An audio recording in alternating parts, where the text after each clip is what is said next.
Smo v Münchnu, tik ob avtocesti. In zanima nas pravzaprav to, kar zanima veliko ljudi. Prevozili bomo namreč pot od točke A do točke B na dva popolnoma različna načina. In izmerili bomo, koliko je relativno počasna eko vožnja zares varčnejša in cenejša od res hitre vožnje, ki bo verjetno pogosto presegla 200, mogoče celo dosegla 250 km/h.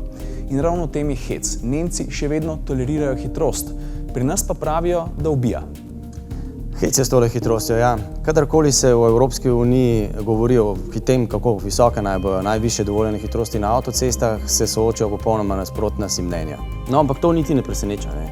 Avtoceste tukaj v Nemčiji so ravno toliko dobre, kot so tiste v Avstriji, v Italiji ali pa v končni fazi tudi v Sloveniji. Avtomobili, s katerimi se vozimo po njih, so pa tako isti.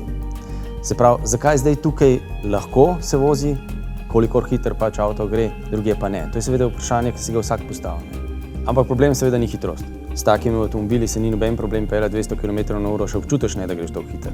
Problem je, kot običajno seveda v ljudeh. Pri vsaki hitrosti, ne glede na to, kako visoka je, če se vozi neodgovorno, nespametno, je to seveda nevarno. Je pa res, da hitrejše, ko se peljemo, vsaka napaka, neumnost, ki jo naredimo, se kaznuje bistveno bolj strogo.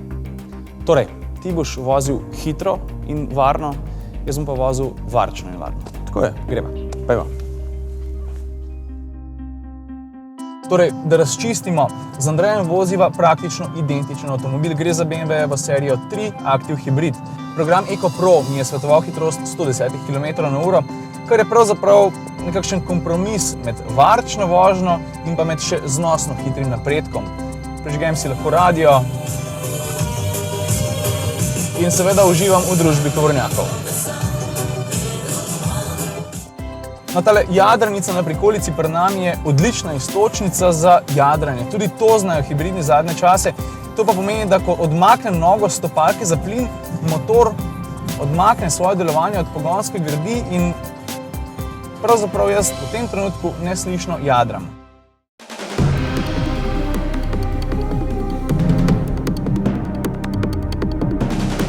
Nujno je, da spregovorimo tudi o tem, kakšna naj bo vožnja pri visokih hitrostih, da bo lahko še vedno varna. Nenazadnje, Nemčija ni daleč in veliko Slovencev se po nemškem avtobanu vozi zelo hitro.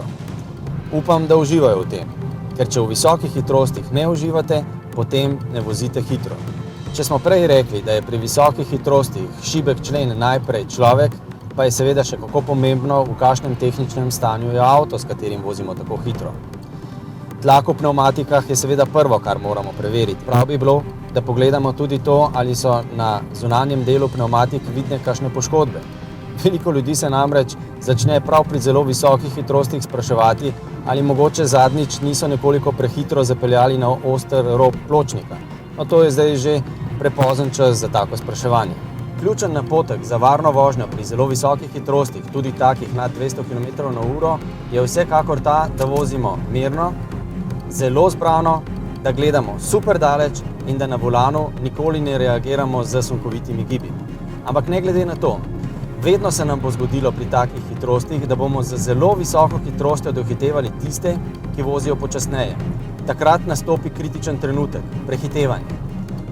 Če nismo 100%, da so nas tisti, ki jih dohitevamo, videli, potem zmanjšamo hitrost. Če ne čutimo, da so nas prepoznali, da so pogledali, da vejo, kako hitro prihajamo, zmanjšamo hitrost. To je kritičen trenutek, ki pri visokih hitrostih pomeni zelo veliko nevarnost. Namreč od nekega trenutka naprej, tudi če bomo zavirali z polno pritisnjeno zavoro, ne bomo mogli zmanjšati hitrosti do te mere, da bi se lahko izognili trku. Pri visokih hitrostih je varnostna razdalja seveda zelo pomembna. Zdaj se vozimo 230 km/h, spredaj že lahko vidimo, da bo nekdo bistveno počasnejši, vozi 200 km/h, ampak to še vedno pomeni, da moramo imeti kraj veliko prostora med nami in njim, zato da lahko zmanjšamo, če se bo slučajno karkoli spredaj zgodilo in bo mogel avto spredaj močno zavirati. Zato ponavljam, če nismo 100%, da so nas prepoznali, če se nam samo zdi, da bi nas lahko avto presenetil in zaprl pot na lev prehitovalni vozni pas, zmanjšamo hitrost takrat, dokler je to še čas.